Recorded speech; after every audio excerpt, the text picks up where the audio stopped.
the reason why Kohli was available is because he's retired from T20 cricket, which is the format India's men have been playing against England's men. This week, Jeff, I've paid no attention to the series other than seeing that England got towed up in the final game last night. Yep. But I do know that there was some concussion sub fun, and Josh Butler made a funny comment at the toss yesterday. Anyway, take it away. You've been all over this.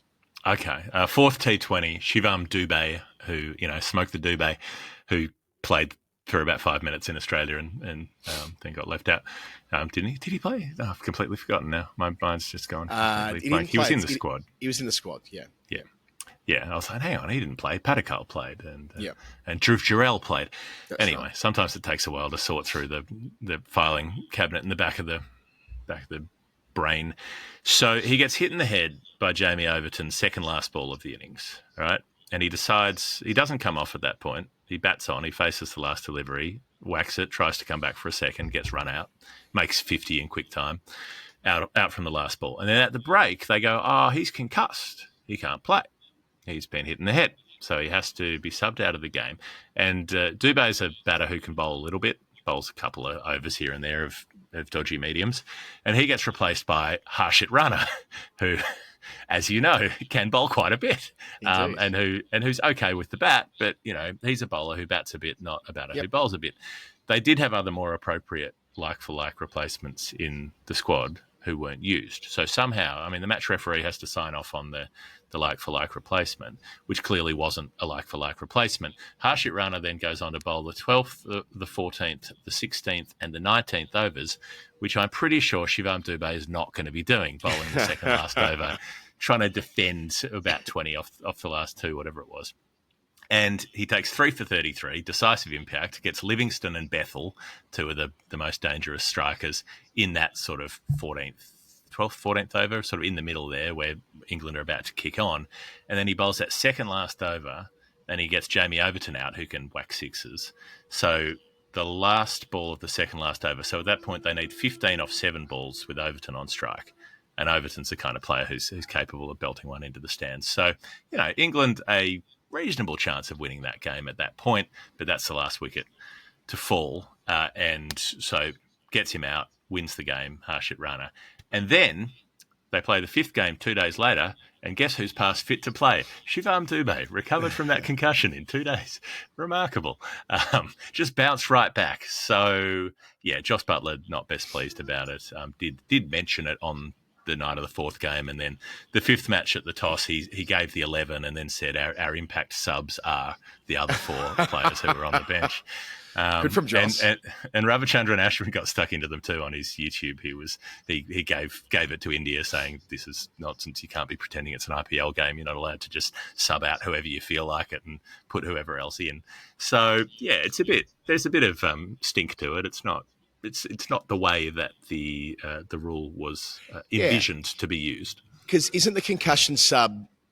Tell me if I've got this right. Isn't it the match referee has carte blanche authority on this, don't they? Yes. So it's the they team can doctor. Refuse. If you don't have a like for like, they can say too bad.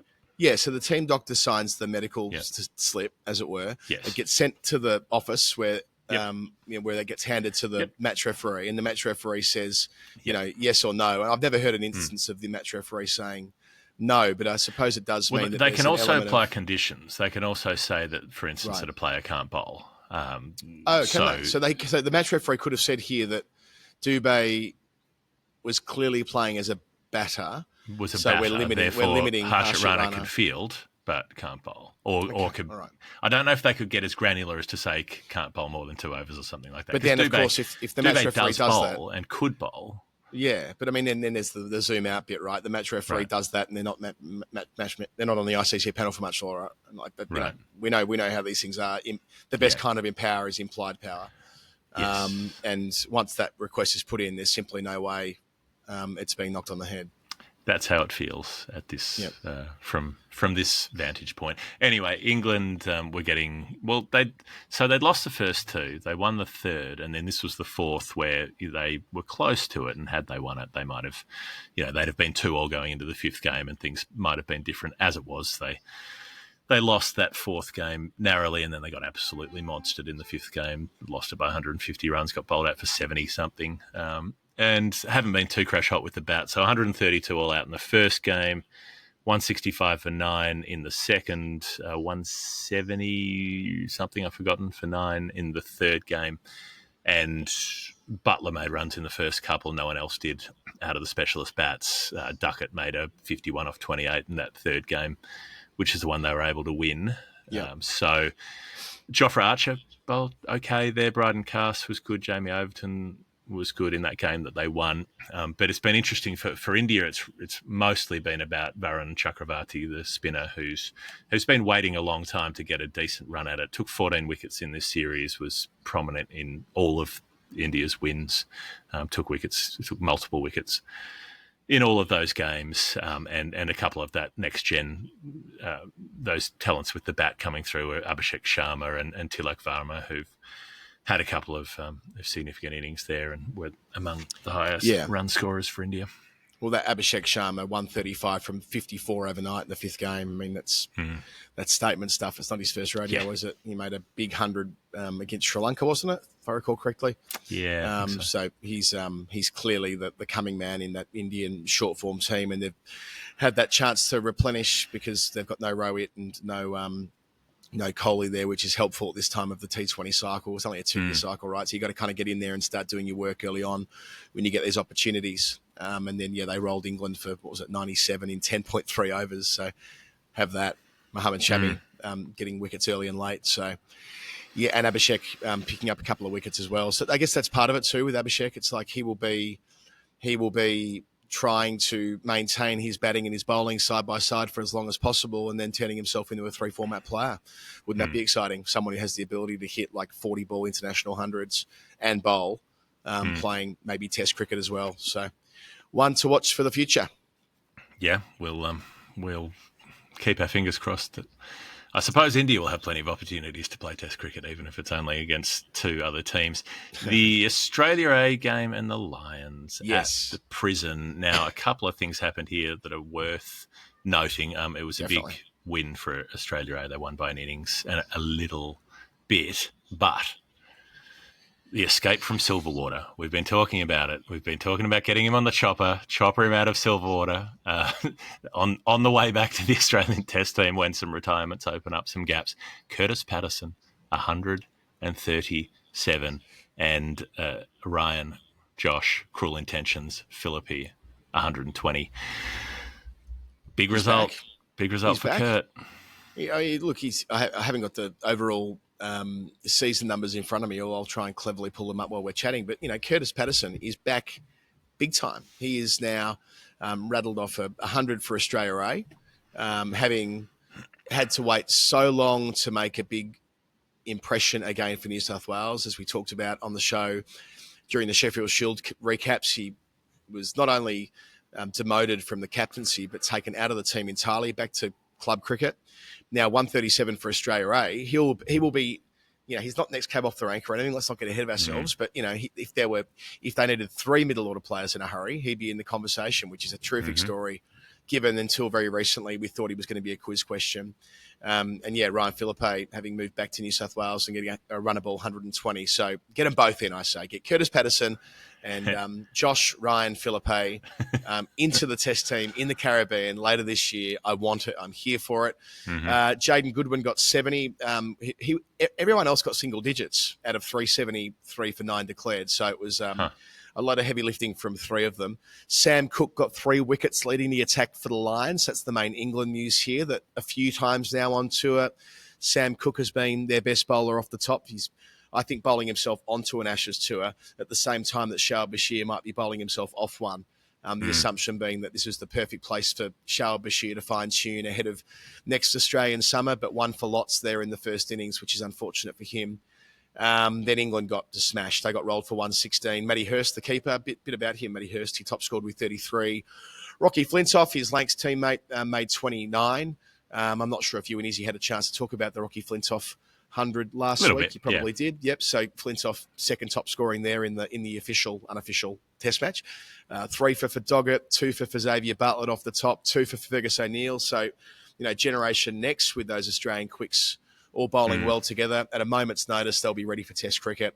Then England following on, all out 247. Ben McKinney, 110. This is his second big score on tour. Only 20. I watched him play against Surrey earlier this year. Has huge raps on him. So made 110, the left-hander from Durham. 94 was the other time he top scored when playing for the Lions on this trip. So, everyone's in the hunt for a young opener who can smash it, who's left-handed, right? So he'll be there and thereabouts. And a couple of starts there for Alex Davies and Rocky Flintoff. So they more than doubled their score the second time around following on. But they were beaten by an innings and 10 runs on the same day that the women were beaten by an innings at the MCG, and Australia's men won by an innings in Sri Lanka. So it was a big day for winning and losing by an innings. And on Ricky Flintoff, many, many column inches, but I can recommend Jim Wallace in The Guardian, who wrote a fun piece about how we can't help but get carried away with players like Rocky Flintoff and explain the emotional side of all of that, which I thought was worth recommending as well.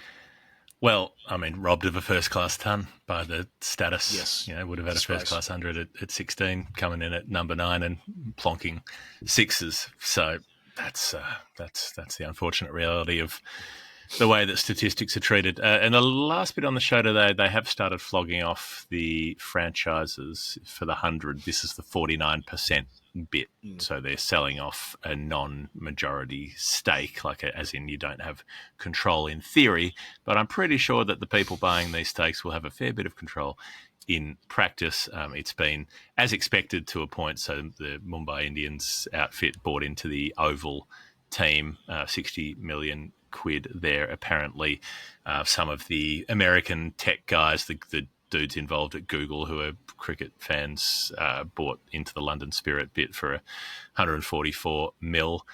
And it's the Phoenix, isn't it, who have the Tom Brady associated consortium who bought in for 82 million quid. So, That's big right. chunks of money, but I don't know if they're that big. They're sort of they're really chuffed with this. They're getting I haven't been that involved in the reporting of this story. Will McPherson's been all over it. As soon as I get back to London, we'll do an episode with Will to get into the nitty-gritty of this. But the chat is that they are just beside themselves happy with how much money they've gotten for the 49%. So, and remember, that's the slab of money that gets invested back into the first-class games in the first-class counties more widely. So,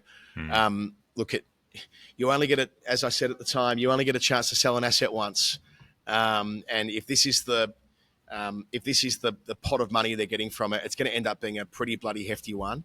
I just have my fingers crossed firmly that it does help provide a chance for the counties who are poorer to have a chance to get properly back on their feet again, and they use these windfalls well, and they're able to invest in ways that give them sustainable revenue. All of this is tricky. None of this is easy. But more money is better than less money. So that's what they've achieved here. And the tech bros, it's kind of gone the other way. They expected Mumbai Indians to buy the Spirit. But the tech bros got involved, including the chap from Google who was behind Donald Trump at his inauguration a couple of weeks ago. The Sundar Pichai, I think his name is Pichai, is how you pronounce his last name. But he was. Couldn't tell you what his name is. He's the chief executive of Google via Alphabet, and massive cricket nut. I know from having had seen many things from him before.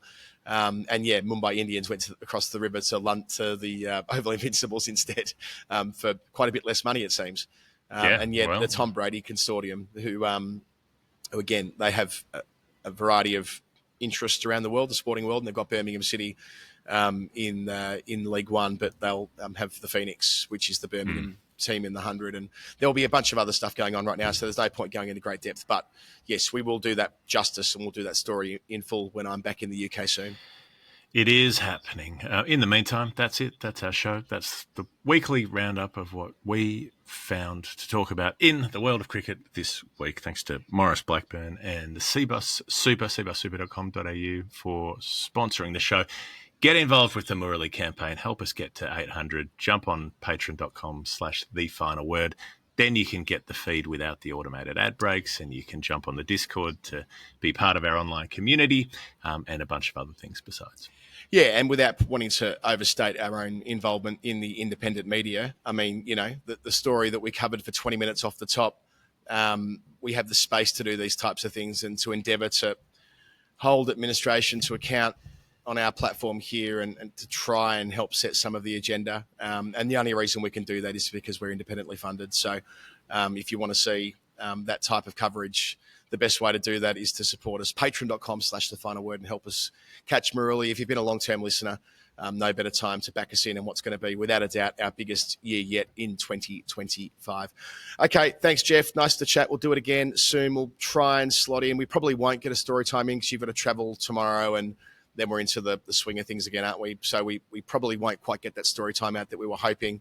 But we will keep reporting from over here in Gaul. I'll have Brat with me. Indeed, Brat and I are about to go off and play cricket against Lukey Sparrow's Australian Cricket Tours. We're off to play at the MCC ground about 40 minutes up the road. So that will be a nice day. And we will, because it's nice to have nice days on tour occasionally. So I'll move from work to play. Yeah, see how you go. I had to play yesterday. It was about 40 degrees in Melbourne doing a split innings T20 because no one could field for more than 10 overs at a time. We had players keeling over on the boundary line and all the rest of it. It was pretty grim. But 1 for 8 off 2 overs. I'll take that. Hey, good stuff. All right. Thanks for listening. Thanks for watching. We'll do it again soon. Ta-da. Bye. Bye.